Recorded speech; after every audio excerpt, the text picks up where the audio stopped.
بسم اللہ الرحمن الرحیم۔ کچھ دنوں کے بعد حضرت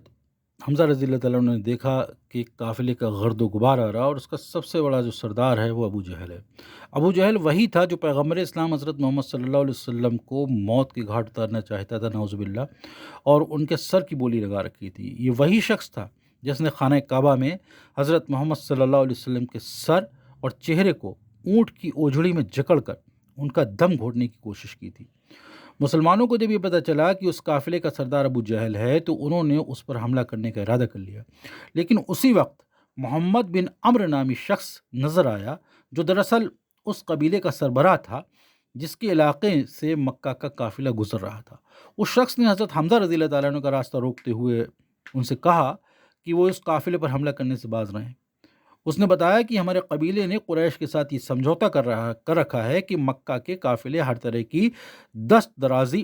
سے محفوظ رہتے ہوئے ہمارے علاقے سے گزر جائیں گے،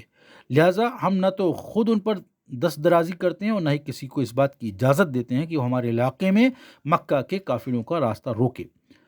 ابن عمر نے بتایا کہ اس پیمان کے مطابق جو ہم نے قریش کے ساتھ باندھا ہے، ہم مکہ کے قافلوں کی حمایت کے بدلے سال میں 2 مرتبہ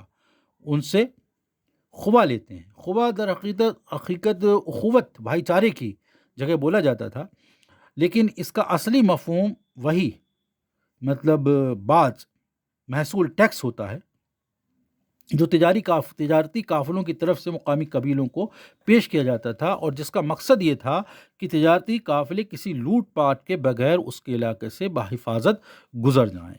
ابن عمر نے جب یہ بتایا کہ ہم نے ایسا ہی ایک سمجھوتا مدینے کے تاجروں کے ساتھ بھی کیا ہوا ہے اور مدینے کے قافلے بھی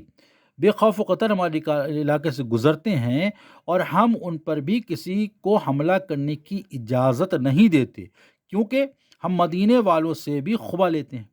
لہٰذا ہم نے یہ عہد کر رکھا ہے کہ ہم ہر صورت میں ان کے تجارتی قافلوں کی حمایت اور حفاظت کریں گے۔ اس کے علاوہ ہر عہد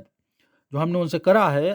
اور عہد و پیمان مقدس اور محترم ہوتا ہے اور ہمیں اس کا پاس رکھنا چاہیے۔ حضرت حمزہ رضی اللہ تعالیٰ عنہ جو خود ایک عرب تھے، اچھی طرح سمجھتے تھے کہ کسی عہد و پیمان کو ٹھکرایا نہیں جا سکتا۔ اس کے علاوہ انہیں یہ بھی احساس تھا کہ اگر وہ مکہ کے قافلے پر حملہ کریں تو نہ صرف یہ کہ انہیں مقامی قبیلے سے لڑنا پڑے گا، بلکہ مستقبل میں مدینے کے قافلے بھی اس علاقے سے گزرتے ہوئے غیر محفوظ اور مشکلات کا سامنا کریں گے اور